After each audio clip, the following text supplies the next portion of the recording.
wọ́n ti rí ẹni tó pa Destiny Boy o pẹ̀lú ẹ̀rí tó dájú. Nǹkan ń bẹ nílé ayé. ẹ̀yin èèyàn ẹ wá gbọ́ ẹni tó pa Destiny Boy o. àṣekòkòrò tó ń jẹ̀fọ́ ara ẹ̀fọ́ ló wà.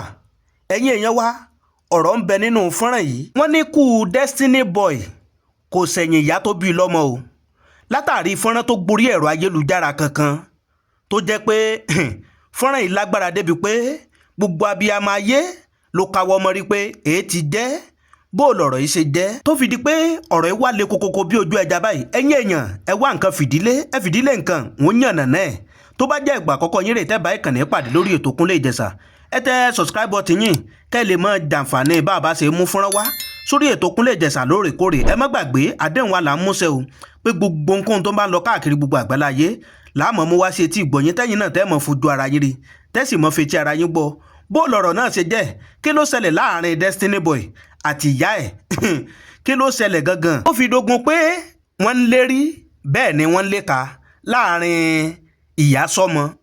ẹ̀yin èèyàn ọ̀rọ̀ yìí kọjá abẹ́ o àṣekòkòrò tó ń jẹ̀fọ́ ara ẹ̀fọ́ ló wà. wọ́n ní bí kú ilé ò pa ni o tòde ò lè pa ni. ó lọ̀rọ̀ yá Destiny Boy látàrí fọ́nrán tó gborí ẹ̀rọ ayélujára kankan.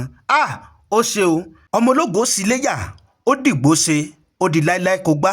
èèyàn ń bẹ lábẹ́ ọ̀run o ẹ̀yin òbí ẹ fọ̀rọ̀ ìyá Destiny Boy ẹ fi ṣàríkọ́gbọ́n wípé ẹ mọ̀ tẹ̀lẹ̀ jẹ́jẹ́ nítorí pé ilé ayé ilé asán ọ̀run nìkan la rè mọ́ bọ̀. ẹ̀yin èèyàn ẹ jẹ́ kí n gbé fọ́nrán ìwọlé kẹ́ ẹ gbọ́ bí ọ̀rọ̀ yìí ṣe lọ látàrí fọ́nrán tí ìyá Destiny Boy tó ṣe sórí ẹ̀rọ ayélujára. wàláì fún láì mo tún fi Ọlọ́run ṣẹlẹ̀ kankan ní o tó lè mú ẹ kó mórí bọ́ nílé pé tí mo fẹ́ gbé ẹ tí wàá wọlé sùn ní pé tó báyìí pé èmi kọ́ ni mo bá bí ẹ tó báyìí pé èmi kọ́ ni mo dẹ̀jẹ̀ sí ẹ lójú tó láì pé ikú mi kọ́ ni mo fi rù ẹ fóṣù mẹ́sàn-án tó yẹ pọ́yàn mi kọ́ ló mú tó fi pé bí ọdún kan àbọ̀ nígbà àyà mi ní pé tí mo fẹ́ ṣẹ̀yìn ìní mú ẹ tó láì pé òbúrú òbò mi ló ti jáde mo fa tọ̀hún dání mo fa tọ̀hún dání ni tọ́lọ́hún ní kó jẹ́ pé tayé ló já mọ́ mi lọ́wọ́ Destiny tí mo dẹ̀ dúró nítorí tiẹ̀ ni mo ṣe dé ọ̀dọ̀ bàbá yìí tó mú mi wá àti bàbá ẹ tẹlọ finish ara yìí lọ́dọ̀ bẹ́ẹ̀ dùn Destiny wàláì tí wọ́n bí láì o tún jẹ́ èèyàn nínú ayé mọ́. èpè òbí wọ́n máa ń sọ yí pé ọmọ gbọ́dọ̀ gba èpè òbí. ìwọ́n ti kárí gbẹlẹ́ yìí o wàláì tí wọ́n bí láì sí àlùkùrẹ́ àná pẹ̀lú òògùn Ọlọ́run tẹ̀ o tún jẹ́ èèyàn nínú ayé mọ́. gbogbo ibi tó bá dé ni wọ́n sọ pé o ti ṣẹ̀yà tó bí ẹlẹ́mọ̀ àti olọ̀ wádùn rẹ̀ tó bá wádùn náà jẹ wàláì tí wọ́n bí láì wà máa lé ní òní bá. tí wọ́n bá ń pe gbogbo ṣó fún gbogbo ayé ní 1 million tí bá ti bá náà máa fi 50,000 lọ ẹ tí ò bá rí bẹ́ẹ̀ àṣọ yìí pèlè kọ́ ni mo bí yẹ pé mo jí ọmọ bí àpòyọ ọmọ ìyá mi ni mo tọ́ àbọ̀mọ̀ ìyàwó mi ni mo tọ́ bẹ́ẹ̀ ni mo rí fún ẹ òun rówó náà ló fi ń send 3 million ló fi ń send 300,000 síyàwó ẹ nígbà bẹ́ẹ̀ náà fi ń ṣe orí burúkú ní òfin ẹni bá sọ̀rọ̀ nígbà tó o bá rí owó náà tí ò sí kankan fún ẹ mọ́ wà wá mọ̀ ìkó ti ṣèyàtọ̀ bẹ́ẹ̀ tètè bẹ̀rẹ̀ ti bẹ́ẹ̀ lọ́dẹ̀ àwọn aláwọ̀ ẹ o tètè bẹ̀rẹ̀ ti pé àwọn olóògùn ẹ kò ní ìyá iṣẹ́ ìpè fún ẹ àfi tí ẹ bá mú mi lókun àfi tí ẹ bá gbátẹ́gùn lókun nítorí tiẹ̀ mo rí ẹ̀bí tí ò yẹ kí n rí nítorí tiẹ̀ mọ́tò ló ra fún mi àbílẹ̀ ló gbà fún mi ni àbúrò kan ló tẹ oṣù pé jẹ́ kí n bòṣù kí n fún yàrá mi ní 50,000 tán kí ni ìṣe mi jẹ ni ìwọ wo ni ìwọ ọmọ òṣì ìwọ ọmọ tí wọn gbọ́dọ̀ máa ti bẹ lọ́wọ́ ọmọ ìwọ ọmọ tó dẹ́ pé kàrí ẹ̀ kò dá mílíọ̀nù kan láti bàjẹ́ bó ṣe ń gbá orí mọ́lẹ̀ gbogbo ẹ̀ wà lórí fóònù mi tó bá ṣe mistake tí mo ṣe yẹ kó ṣe mistake lọ máa bọ́ tẹ̀ fún ọ̀nà máa bá tiẹ̀ jẹ́ nínú àdé sọ pé mi jẹ́ náà ni mo bá tiẹ̀ jẹ́ èmi náà ni mo bí èmi náà ni mo finish ẹ̀ tán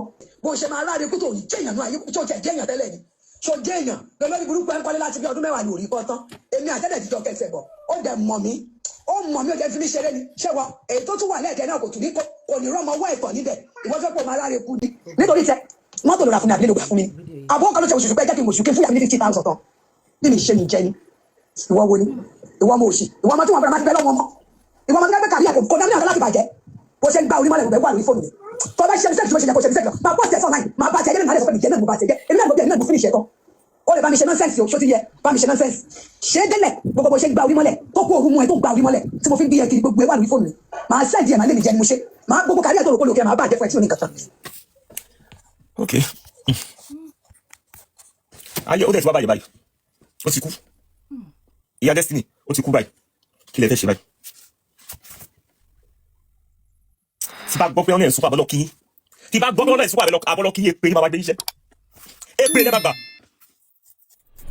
ẹni oko 3 million àbílẹ̀ ló kó fún ìyàwó ẹ̀ tìbí ìyàwó ẹ̀ nìkan tó máa mú kó fún owó lè kó fún ìyá ẹ̀ bẹ́ẹ̀ ilẹ̀ bí ọmọ inú mi ní kéèké máa làlí lọ́wọ́ bẹ́ẹ̀ ni bẹ́ẹ̀ ilẹ̀ bí ọmọ ìyàn bí ni kí ẹ máa lálé lọ́wọ́ ní pé iye báyìí gbọ́dọ̀ fún mi ṣé yóò kí ṣiṣẹ́ ni ìwọ̀nba tí bá lè ṣe fún yín asọmọ ìwọ̀nba tí bá lè ṣe fún ìyá mi ni màá ṣe that is it ìwọ̀nba tí bá lè ṣe mi ò yé mo ò lè torí pé mo ń sáré mo fẹ́ tẹ̀ ìyá mi lọ́mù kò lè work ẹ ti bí mu nìyẹn ẹ̀yin náà lọ ṣiṣẹ́ gbọ́ àwọn fọyọ́mọ́ ni àìmọye àwọn tó ti sáré torí pé ọtọ́ ti kú dànù all because they want to please the family wọn àìmọye àwọn tó ti kú dànù torí kọ́ fẹ́ please the family wọn fẹ́ please family wọn ẹ wá ní fún kíní kan another person tuntun wọlé ẹ wá sunkún ní kí wọ́n pa àmọ́ tí bá fún yín fọ̀hún tí bá déèzì ilé ṣe látòrí fún. wà láàrin àwọn ìṣẹ́pẹ̀ fúradíà aláyé bàjẹ́ ìwà ìṣẹ́pẹ̀ fúradíà báyé ẹ̀ṣẹ̀ máa bàjẹ́ bó ṣe máa láre kó tó ní jẹ́yàn náà sójú ẹ̀jẹ̀yàn tẹ́lẹ̀ ni sójú èèyàn. ẹ wọ bó ṣe máa ráàlì kú gbogbo ìpètè ṣe yóò ti padà ṣe ìyá destiny gbogbo ìpètè ṣe ó ti padà ṣe ó máa ráàlì kú ó dẹ̀ ti kú ṣé kò ráàlì kú ni ó ti kú báyìí ẹ kì í ṣe abiyamọ abiyagba ni ẹnikẹ́ni tó máa ń sọ pé ẹpẹ̀lẹ́ ẹkú kìíní kan ẹni náà máa sunkún ní ẹni bẹ́ẹ̀ ni torí ọ̀rẹ́ ní ẹ̀yin lẹ pa ọmọ yín ẹni tó bá wá kìíní kẹ yàgẹ́ sí ní pẹ̀lẹ́ kìíní kan ọ máa sunkún ní ẹni náà ni káwọn ìwà gbogbo fẹsùn ìjọ fọwọ́ yìí. lọ́lọ́dún burúkú ẹ̀kọ́ láti bí ọdún mẹ́wàá ní orí kọ́tán èmi àtẹ́lẹ̀ ìjọba ẹ̀sẹ̀ bọ̀ ó dẹ̀ mọ̀ mí ó mọ̀ mí ó kẹ́ fi mí ṣeré ni ṣẹ́wọ́ èyí tó tún wà lẹ́kẹ̀ẹ́ náà kò tún ní kò ní rọ́mọ ọwọ́ ẹ̀kọ́ níbẹ̀ ìwọ́n sọ́pọ̀ máa ráre kú ni ó tún. ṣé ń gbọ́ lẹ́nu abiyamọ èyí tó ń tọ́ ọmọ ilé ẹ̀ náà kò ní rọ́mọ tán bẹ́ẹ̀ ṣé ń gbọ́ ìyá destiny gbèrè ní yín mà ẹ wá sunkún ẹ wá sọ ibi tí ẹ káwọ́ sórí ẹkún kílẹ̀ sùn ó ti kú gbogbo ilẹ̀ tó ní sí fún àdìgbò níbẹ̀ lóbi tó wà sí ẹ lọ gbé kẹ́lọ́ta ó ṣàdìkò sí ifo àbí kí ló rúkọ kí nìyí Ṣàngó ibi sọ́nà kó lọ sí ó ti kú báyìí ẹ lọ tàkẹ́ pé owó ẹ̀ ó ṣàtìtàn ó ti tán àbí. àti dọ̀wálé o lè sọ fún mi ẹyin o pé wọ́n fi owó àgbà bẹ́ẹ̀ ti dá wèrè pọ̀ o sọ pé jẹ àkáǹtì yẹn àwọn láti náà tó bá jẹ àkáǹtì gbogbo ẹ̀ mo ti pín kiri mo ti pín sọ́wọ́n tó yẹ kí n pín pẹ́ bá mi kíìpù ẹ̀ tó bá ti gbága wọ́n máa sẹ́nẹ̀ sí mi máa pòsì ẹ̀ pé ó jà wèrè lọ́mọ wàá mọ̀ pé èmi tí mo bí yẹ mi ò gbádùn mi ò rógùn lò. ẹ gbádùn lóòótọ́ ìyá destiny ẹ gbádùn lóòótọ́ wèrè ṣe ẹ ṣàbí àmà bíi agbani olórí burúkú ìyá ni ọmọ yẹn ti ó ṣìrìn wọnú fámìlì yìí ni ó ṣìrìn wá sínú ẹbí yìí ni ó ṣìrìn wá sínú fámìlì yìí ni ẹ ọmọ tọmọ ẹ ọmọ òye fọlọ́hùn tẹ fún yín lọ́mọ yìí ẹyẹ ẹ ló sì ti ogun ti àwọn tó bá jẹ́ ẹ̀kọ́ lóní ogun ni wọn ẹ ló sì ti wọ̀ kí n pẹ́ bẹ́ẹ̀ ẹ ló sì ti wọ̀ kí n pẹ́ ní ìdílé yẹn ẹ ló sì ti mo máa replay ẹ ní sùúrù mo máa replay. wà láàrin àwọn ìṣẹ́pẹ̀ fúradíà aláyé bàjẹ́ ìwà ìṣẹ́pẹ̀ fúradíà báyé ẹ̀ṣẹ̀ máa bàjẹ́ bó ṣe máa láre kó tó ní jẹ́yàn náà sójú ẹ̀jẹ̀yàn tẹ́lẹ̀ ni sójú èèyàn lọ́lọ́dún burúkú ẹ̀kọ́ láti bí ọdún mẹ́wàá ní orí kọ́tán èmi àtẹ́lẹ̀ ìjọ kẹsẹ̀ bọ̀ ó dẹ̀ mọ̀ mí ó kẹ́ fi mí ṣeré ni ṣẹ́wọ́ èyí tó tún wà lẹ́kẹ̀ẹ́ náà kò tún ní kò ní rọ́mọ ọwọ́ ẹ̀kọ́ níbẹ̀ ìwọ́n sọ́pọ̀ máa láre kú ni ó tún àti dọ̀wálé. ìyá destiny ìyá kí ni ẹ fẹ́ bá wa sọ báyìí oh god ẹ̀yin tẹ́ ẹ kọ́ gbé kọ́lọ̀ ju yín sí kéré mọ́jẹ́ náà ẹ̀yin tẹ́ ẹ kọ́ gbé báyìí kọ́lọ̀ ju yín sí kéré mọ́jẹ́ ẹ kọ́kọ́ fi bítì bá ti yín jẹ́ ṣáàbì àmọ́ lẹ́yìn. sọ́wọ́ ìwà àkàmọ́ bàbá òfò tó bí màjá àràkúkà èpè tó bá lè wù ní kò ṣẹ́ kí ni kọ́kọ́ ga tó ṣe olórí burúkú abímọ máa wà bímọ máa tọ̀ olórí burúkú òbíyàwó ṣẹ́bẹ́ ìtumọ̀ tó fẹ́ràn lẹ́jọ́ mẹ́ta yìí ṣẹ́bẹ́ dẹ́sìn náà ló pẹ́ ní péjọ àkọ́mọ́ náà wá gbéyàwó lọ wọ́n ti gbé lọ ìwọ́n tó jẹ́ pé ó máa rádìkú lọ́jọ́ alẹ́ ẹ̀ ní òtí ìrare olórí burúkú òde alátẹnujẹ ó ṣòbùṣòbù òní lárímọ́ olórí burúkú àdó fẹ́ mọ̀ fẹ́ palẹ̀ láìpẹ́ jẹ́ pé ti finish ẹ̀ báyìí àṣírí máa jọ gbé isan láyìn máa jọ bá ní jẹ́ máa jọ finish ni tó fẹ́ gbọ́ tuntun ẹni tóbìnrin bá wà lẹ́yìn ẹ̀kọ́ kórìíre ẹni tóbìnrin bá sọ pé máa finish ẹ̀ ni ṣẹ́wọ́ gbogbo ibi tó bá mọ̀ ní kò bẹ̀rẹ̀ sí sáré gbà èmi àti ẹ̀ ṣẹ́wọ́ àtijọ́ kẹsẹ̀ bọ̀ ṣẹ́wọ́ máa wo fíìmù tó máa end. ẹ kò sí fíìmù tó fẹ́ dì mọ́ ìyá mi fíìmù ti end iná ti kú iná ó ti kú bèbí ti ṣẹ́jú pé àbí it has ended already kí ló tún kù ṣẹlẹ̀ jírí ẹ ti kú ó ti kú ọ̀rẹ́ nísìn kí lẹ fẹ́ ṣe ẹ wo ebi apá inú ata ẹ máa sunkún bẹ́ẹ̀ yáyé yín ni. ọkọ rẹ sọkún mọdà ẹjọ máa jọ yín padà kẹgbẹ́ mi sókè. kò sí wàhálà ẹjọ́ ẹkún yín kò ì tí tó ẹ wo gbogbo ìdílé ẹgbẹ́ mọ yẹn ṣe lẹ́nu abiyamọ ọmọ tó jáde ní òbó yín lẹ́nu abiyamọ. sọ pé màá ní kọ́ wá gbé lọ́díà ìwọ àtàwọn tó bá gbé lọ́díà àwọn tó bá wà tó wá gbé lọ́díà tó bá gbé délé kò kò nílò lọ́mọ rẹ̀ wọ́n máa sọ pé wọ́n ti kú dànù ni wọ́n máa fi sọ lórúkọ ni wọ́n lè tíráì wèrè wọ́n mọ̀ yìí pé nǹkan tí wọ́n fà ọlọ́run jẹ́ nọ́mọ̀ wọ́n lórí burúkú ọmọ yìí wọ́n máa tó gbómi lójú yẹ yìí gbogbo tó bá tàlẹ́ jáde ló gbómi lójú ẹ̀. yéèpà ẹjọ ta ló close mọ ìyá destiny ní ìdí ẹgbà wọn kẹdùn ní wọn jẹ kọ má bí wọn kẹdùn ní wọn jẹ ọtí tó bọ́ bá ṣe wà ẹgbà ní ayé nìdí. ọba ọmọ tó mẹ́lẹ̀ ọkọ lọmọ yín náà tẹ̀lé fẹ́ẹ́ ti fúngun mọ́ lọ́rùn ẹ̀yin náà kẹsàn ọmọ tó mẹ́lẹ̀ kọ ní ìyá destiny ọ̀hún tóun náà tí tóun tó adẹ́yìn náà fẹ́ jẹun ọmọ ẹjọ́ kò tẹ́tẹ́rẹ́ ṣiṣẹ́ ẹni kọ́ máa kówó fún ọmọ tó mẹ́lẹ̀ lọmọ yín náà tó bá yín kọ́ gbogbo fọlẹ̀ ẹni destiny ẹ̀kọ́ yẹ kó ṣe wà ní yunifásitì kó ṣe wà ní yunifásitì ọlọ́run gbogbo fọlẹ̀ ẹni ẹ wo bẹ ṣe pàṣẹ ẹ wo bẹ ṣe pa iṣẹ́ gbogbo ọ̀rẹ́ yìí sọ bí ikú ni ẹ lọ́wọ́ àwọn àfàṣì ó kún ẹnu yìí ìyá destiny bí ikú ni tẹ́ bá sọ̀rọ̀ kan ó máa wá ikú ni ó wá ikú ni ó wá ikú ni ṣé kò ti wá ikú báyìí ṣé kò tán bèbí ti ṣẹ́jú iná ti kú báyìí kò ṣe tán mọ́ no remedy ó ṣàtìkú nǹkan tẹ́fẹ́ jẹ́sìn ilẹ̀ tó wà ní Ṣàngó àbífọ́ ìyá mi ẹ ló gbé ta kẹ wá jẹun ọmọ ti wá kú tán ẹ wá jẹ ọmọ ti wá sáré báyìí ẹgbẹ́ ṣe sọ ẹkàn sọ sí ọ̀rọ̀ lẹ́nu ẹkàn sọ sí ọ̀rọ̀ lẹ́nu ẹ̀yẹ ti da fídíò síta ẹ ti da kíníkan síta ẹ ti ṣe kíníkan síta.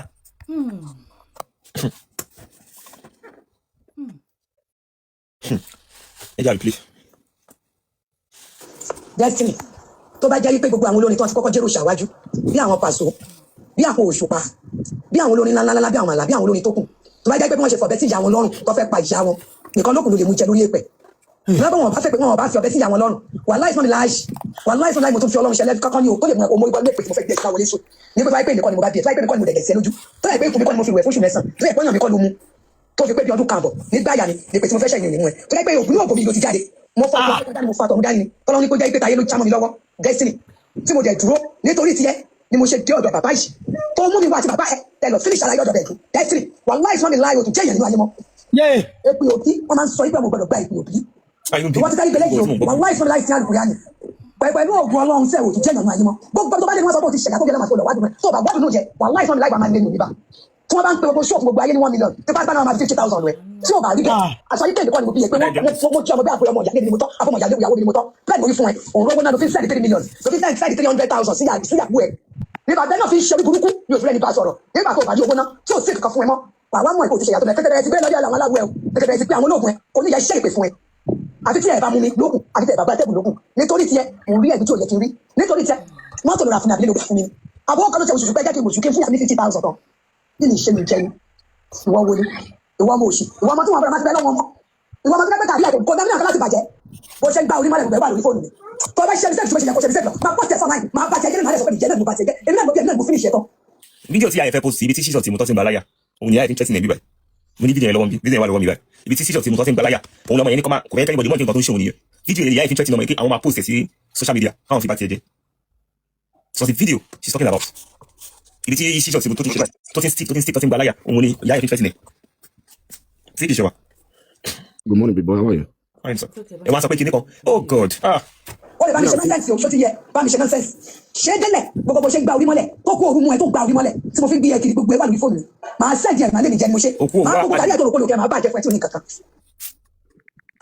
Wà lára àwọn ṣẹ́pẹ̀ fúrájà, aláyé bàjẹ́, ìwà ṣẹ́pẹ̀ fúrájà, ìwà ṣẹ́pẹ̀ fúrájà, báyé ṣe máa bàjẹ́, bó ṣe máa rárí kó tó ní jẹ́yàn náà, tó jẹ́ jẹ́yàn tẹ́lẹ̀ ni, tó jẹ́yàn, lọ́lọ́ ìburúkú ẹ̀ bá láti ọdún mẹ́wàá lórí kọ́tán, èmi àtẹ́lẹ̀ ti jọ kẹsẹ̀ bọ̀, ó dẹ̀ mọ̀ mí, ó kẹ́ fi mí ṣeré ni, ṣẹ́wọ̀, ètò tó wà lẹ́ẹ̀dẹ̀ náà kò tún ní kò ní rọ́mọ wá ìbọn níbẹ̀, ìwọ́n sọ pé máa rárí kú ni, ó ti àti wà lẹ́. Ó ṣe jẹ́ ìyá ikú ló sọ. Ó ti pa ọmọ yẹn already now. Kí ló tún kù? Ó ti pa bọ̀bọ̀ yẹn. As a man, if you're listening to me right now, the biggest decision you make is the female you pick. The biggest decision in your life is the female you pick.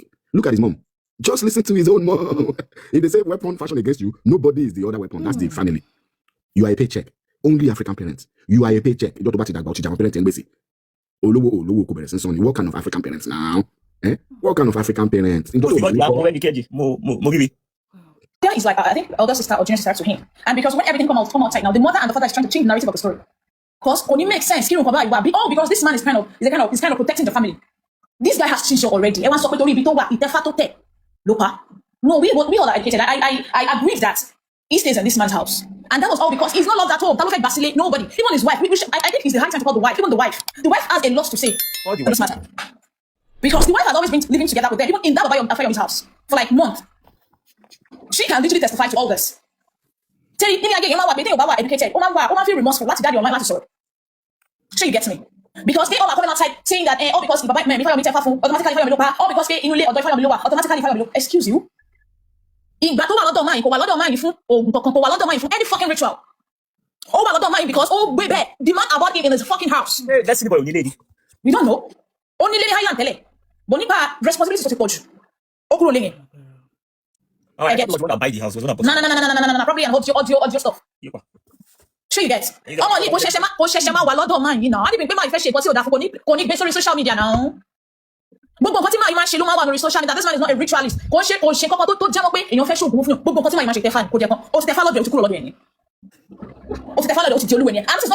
this is not the only man tí bàbá yẹn ṣe nǹkan lọ́wọ́ ẹ gbọ́ tí ìyá ẹ sọ ní voice record yẹn ó nítorí tí tiẹ̀ ló máa ń tójú bọ́lé kiri bàbá yẹn náà sọ oníbàwọn lọ sí Port Novo ìgbà tẹ́lẹ̀ Port Novo tẹ́ gba ríǹgì ṣe sọ fún ẹ̀ tó nílé ṣe sọ fún ẹ̀ tẹ́ gbé lọ́dọ̀ ẹ̀ bàbá yẹn wá sọ pé gbogbo ọ̀rọ̀ kọ́lá máa sọ fún yín náà imagine bàbá yẹn sọ fún kábíyèsí Ifáyọ̀mí pé gbogbo ọ̀rọ̀ kọ́lá máa sọ fún yín náà ní ìgbà tí obìnrin méjì wá sí ọ̀dọ̀ bàbá yẹn ọ̀dọ̀ inú ilé yẹn tó wá gba ríǹgì lọ́wọ́ ọmọ yẹn bàbá tí ọmọ bá tiẹ̀ lánàá sọ fún máa yẹn ṣé bàbá ò ní right tí ó bá ṣàkẹnujẹ ṣé bàbá ò ní right láti lọ bá bàbá yẹn pé bàbá ẹwà ọmọ kan wà nílé yẹn wọ́n gba ríǹgì lọ́wọ́ Destiny tẹ́lẹ̀ dẹ́ mọ̀ tẹ́lẹ̀ ti ní belief pé ríǹgì yẹn ló so pọ̀ ẹ̀mí ọmọ yẹn tẹ́lẹ̀ ti ní belief ṣe máa ṣiṣẹ́ náà nǹkan tó bá ti ní belief sí yẹn ẹni yẹn wá gba ríǹgì ẹ̀ẹ́dẹ̀ wọ́n sọ fún bàbá yẹn pé bàbá tó bá yẹ pé ẹ máa pè lórí kọ̀rọ̀ ní bàbá tó bá gba ríǹgì lọ́wọ́ ọmọ yẹn wá wo bàbá wọn bẹ̀rẹ̀ láti wá bẹ̀rẹ̀ wọ́n pé kí ni báwo ni ríǹgì ṣe jẹ́ ẹ wá sọ pé bàbá lọ sí Port Novo lè gba ríǹgì imagine that kind of nonsense false accusation tó ń accuse man yẹn ṣé wọ́n yẹn ṣe máa tẹ́fá fún yàn ni òṣèṣẹ́ máa tẹ́fá fún àyímọ́ tó tẹ́fá fún àyímọ́ yàwọn tó tẹ́fá fún àyímọ́ yàwọn tó tẹ́fá fún thousands of people.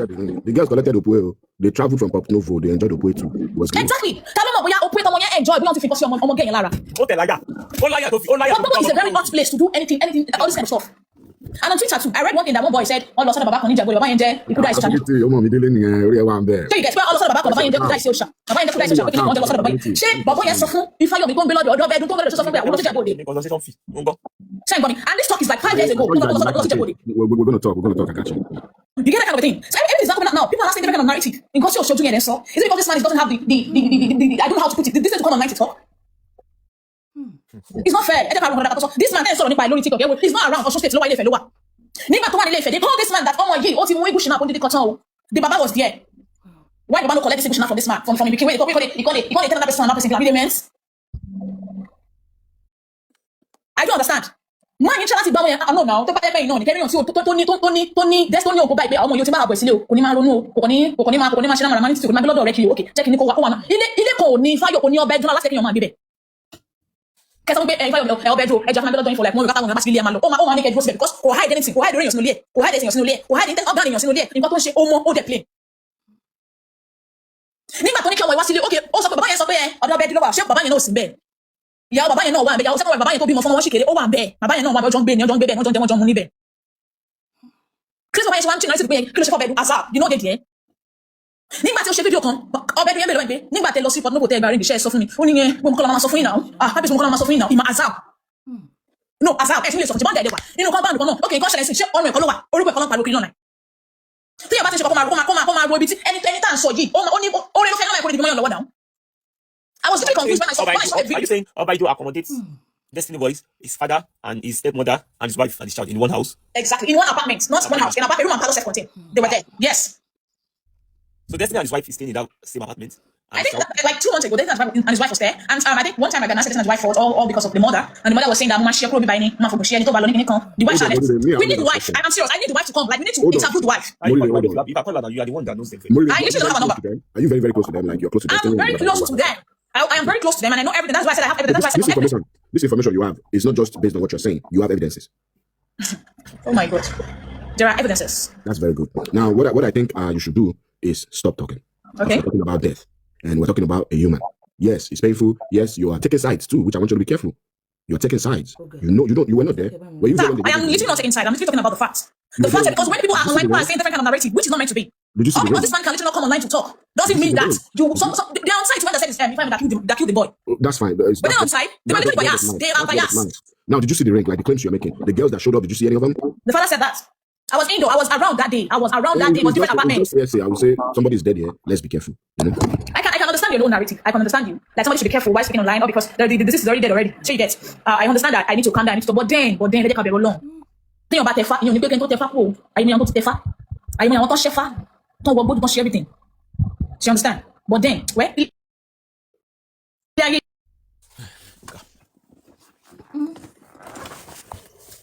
Oh, go. Bàbá ti dàgbére pọ̀ o sọ pé kọjá àkáǹtì yẹn wàláì láti máa jẹ àkáǹtì pẹ̀lú Okay, I'm coming. I'll be right back. All right.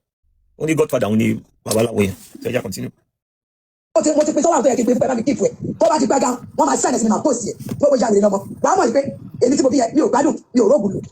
So ibi tọ́mọ yẹn ti ní challenges yẹn ni ìdá yìí ti ń sọ̀rọ̀ pa ẹ̀. Ibi tọ́mọ yẹn ti ní ó ní challenges tí ó ti ní crisis yẹn fídíò tó ṣe òun ìyá ìfi twenty ọmọ yẹn káwọn máa post ẹ̀ sórí social media. So bí mo ṣe ń wo màkà yẹn ó dà kí Destiny Boy fẹ́ káwọn ọmọ health issue ẹ̀ online or something. So àwọn family ẹ̀ ti mọ health issue already, they knows what's going on with him. So fídíò ìyá ìfi twenty ni pé tó bá ṣe yamayama òun máa.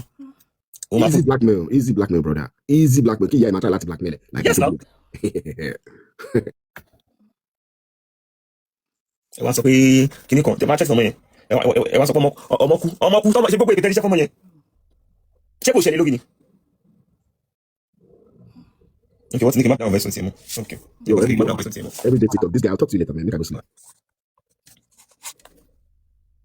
Ẹ wá sọ pé ọba kan ló pa, ọba ẹdun ló pa, ọba ẹdun. Ṣé ọba ẹdun kọ́ lákọ̀ọ́mọdé tí ń ṣe for how many months?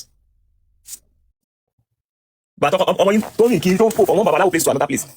Iṣẹ́ wa ṣáwà ń bẹ̀. Ó gbọ́ ọ̀tẹ́ ẹ̀ sọ bí ikú bí èpè ó máa ráyè kú ni ó máa ṣe gbogbo fẹ́sùn ṣáà ti play. Ó ṣàti kú báyìí tí gbogbo wọn tó ní ẹ lọ gbà. Wẹ̀rẹ́ àzọ̀ wọn ní kò tẹ̀tù kò nílé ìdáná tọ́nà alẹ́ ní audio house ní Lẹ́kì. So kí lẹ fẹ́ jogún? Ilẹ̀ Ṣàngó. Àbí ilẹ̀ Ṣàngó lẹ fẹ́ jogún?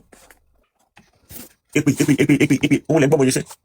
Títí ó ṣàfihàn lọ́wọ́ ní pé ilé babaláwo tó lọ láti tó pọ́f lóògùn yẹn kọ́ lọ bí babaláwo náà.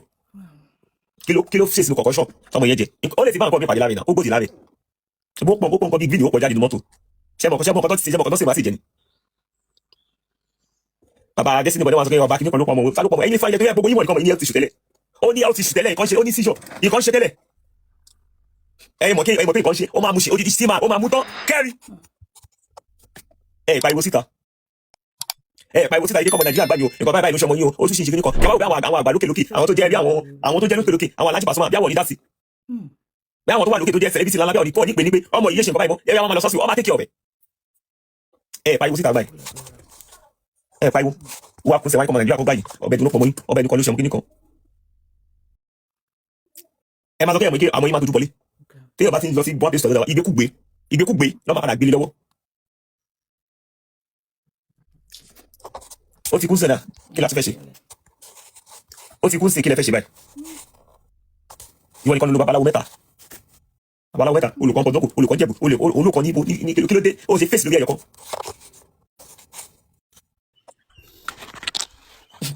Hello. Ẹ káàárọ̀, good morning. Hello, sir. Hello. Hello. Hello. Hello, ìwé ló ń sọ kiri. Hello, I'm listening.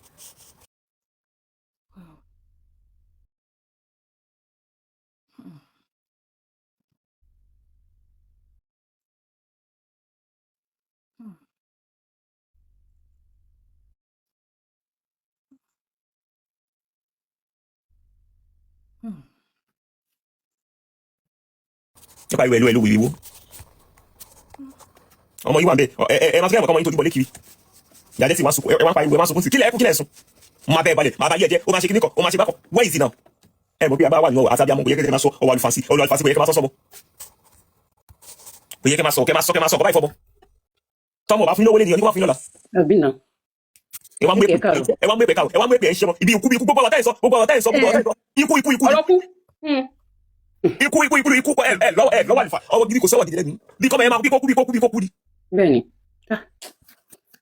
Ẹ wá sọ pé ẹ máa post video tó yí pé ibi tọ́mọ ẹ ti ní challenges ẹ wá tún 20 ọmọ yẹn níbi tó ti ní kí lórúkọ ẹ tó ti ní challenges ẹ wá ní kí ẹ máa post ẹ máa bá yé ẹ̀jẹ̀ lórí social media ṣé kò sí kúrò. normal ogóòrò máa ń pààyàn season yẹn máa ń pa àwọn èèyàn ṣe understand tí ìyá ẹ̀dẹ̀ tún ti gbé sáyé ó ti fèpè kún fún kí ló ń challenge babaláwo fún bọ̀ ṣe rí gbogbo nǹkan tó ṣẹlẹ̀ lẹ́sìn náà ni. Kí wá máa gbọ́ ọ̀rọ̀ tí yà ń sọ ó ti play. Ẹ má play ẹ̀ mọ́ o àtẹni tó ń gbọ́ àtẹni tó fetí gbọ́ ẹ má play ẹ̀ mọ́ ìtẹ́ ti play yẹn enough ẹ dákun.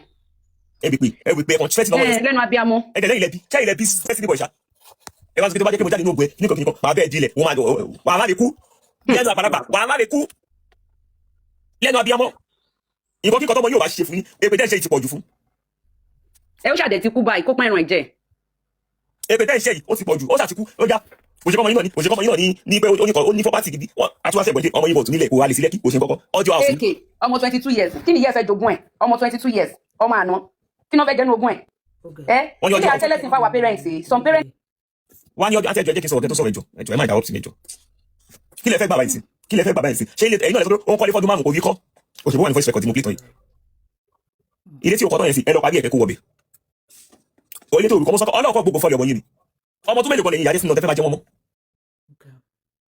ọmọ tún mélòó ni ẹ̀yin náà tẹ́ fẹ́ máa jẹ wọn mọ́ lọ́mọ 21 years owó lé ó ṣàtúkú báyìí ṣé kò ti kú ẹ wá sunkún ẹlẹ́yà kan lórí social media ẹ wá sọ pé ọmọ yín ni ó ṣe kíní kan madam mo láyè láti sọ fún ẹ̀yin rẹ̀ pa ọmọ yín ẹ ti fẹnu pa ó tó yẹ kó ṣe wà kú yìí ẹ ti fẹnu pa kéèsì Mohbad ò ti tàn lẹ̀ ẹ̀yin tí wàá tún fẹ́ gbé ti yé ẹ tí wàá fẹ́ tún gbé kàwáláyà ìyẹn ní ká tó máa sọ fọ́dún kan àbọ̀dún méjì kò lè work ìyá Destiny bàbá Destiny kò lè work and nobody is raising money to your family kò sẹ́ni tó máa donate owó fún yín tó bá jẹ́ bàtí ìwòye fẹ́ ní kọ́ máa kò sẹ́ni tó máa donate owó fún yín ta ló fẹ́ raise owó fún yín ẹni gbogbo voice note ẹ ti sọ yìí ọgbọ́n kan tẹ̀ dáná yẹn sí àwọn adìgẹ́ ó promise mi ní nǹkan ó promise mi ní nǹkan ó fẹ́ ṣe nǹkan fún mi kò rí ṣe sẹ́yìn tó máa donate owó fún yín torí ẹ̀yin Nàìjíríà there are some family we don't need to pity at all there are some family we don't need to pity tí nǹkan bá fi lè ṣẹlẹ̀ sí wọn àwọn ọlọ́fọ́ àwọn fà náà ọmọ ní health issue ẹgbẹ́ wọn lọ lé babaláwo babaláwo àwọn ìmọ̀ akọ kí ọ seizure can only be maintained seizure can only be maintained ẹ gbé lọ hospital kó wí fún mi lásán hospital ya kí ni wù mí hospital ó dé sẹ́yìn ọ̀dọ́ ọ̀gá kí n máa wà hospital kí kọ̀ọ̀kan ṣe mí táà fẹ́ kú táà fẹ́ kú ẹ wá kọ́ pọmọ yín wọ́n ti kí ni ká ló pọmọ yín ọ̀rẹ́ inú ara yín wọlé ti fi pọmọ yín ẹ wá ní ọba akíní kan ló pọmọ yín ọba ìkósí òsì tí kò tẹ̀lé káyọ̀ sí ó kú sílé ìyẹ̀kọ́ wá ní ìkóhùn ló pa àtọmọ yín nìyí tó lọ sí pọtóbò tó lọ bá níǹdì pọtóbò tọmọ àbàbáláwà pọtóbò tó mọ ẹwà tọmọ yín ọmọ yín sùdó sọmọ ọkọ tí a ṣe fẹ́ ọkọ tí a ti ṣe sára ọmọ tó gbé wa sọmọ ọmọ yín mọ̀kọ́ tí bàbá yẹn ti ṣe fọ́mọ ẹ̀ ó mọ babaláwo náà ó kì mọ́lẹ̀ odò ó ti kọ́ báyìí ṣé nídìí ló sọ bàtẹ́mọ̀ ṣé nídìí ló sọ ọkọ̀ ẹ̀mí ọmọ yín mú kí ló dé bàbá dẹ́sí kí ló dé sọ fún ọba what's this father ọba ẹ̀dún ní kí ẹ̀kọ́ báyìí ó ti ní àwọn ọmọ yẹn tún sùn bẹ̀ as bàbá ẹ̀ tún sọ fún ẹni tó báyìí sílé tẹ́lẹ̀ ń pè ní olúwo ọmọ yẹn ẹ̀dẹ̀mọ̀ sí parí what are you people saying ẹ mọ̀ bá mi kẹ́ ẹ sọ fún olúwo ní kẹ́ nǹkan báyìí ló ṣẹlẹ̀ ọba bá nídìí kan táwọn náà bá tẹ̀ máa ọmọ àbẹ̀yẹ tó máa sá àwọn ìbá nídìí náà gbogbo nǹkan ní spiritual gbogbo nǹkan ìbàdẹ́kẹ́ lè ṣe tì ní gbogbo nǹkan ní spiritual àwọn alábomi wọ́n máa ń lọ sí school wọ́n wà educated gbogbo nǹkan ní spiritual.